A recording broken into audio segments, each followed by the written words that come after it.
here we had the Chicago incident pop off in 2022 mainly. Prior to 2022, we did not see this. 2022, we already knew who the president was.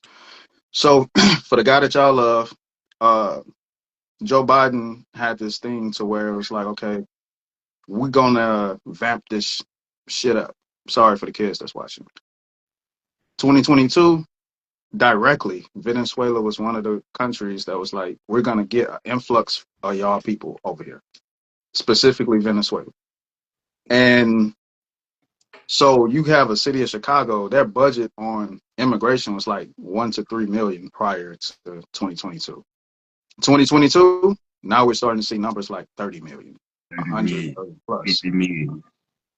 In 2023, it was projected that they had like a $361 million budget for illegal immigrants, specifically mainly from Venezuela. And then when you do, I had this thing, I don't know who watches the show often, but I always talk about it's a mathematical equation based on facts.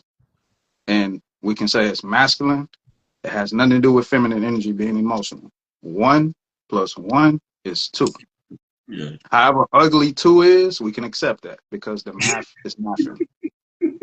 If Trump says, I'm putting bombs on Venezuela, we beefing with the country, and then in pattern behavior, he's going after cities who took people directly from that country, and that's stimulating the country's economy only for the politicians, not for the city.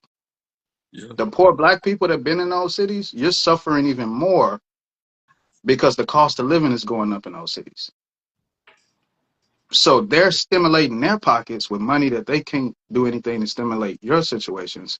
But specifically, that's the beef between America, Venezuela, and then Chicago being a sanctuary city specifically for those people.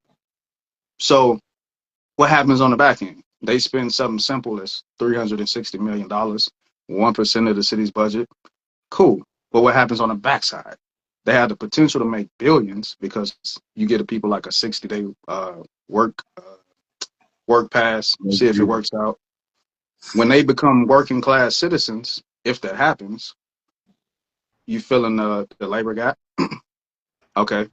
But it fucks people that's already there, black, white, or whoever. This is where white people get fucked because for the working class white person, right, you won't get that job because it's cheaper for me to hire homeboy I But brought over here because they're filling in the work gap and they're taking up the positions from those people that's retiring out. So it benefits the city in certain ways, but it doesn't benefit the people living in the city.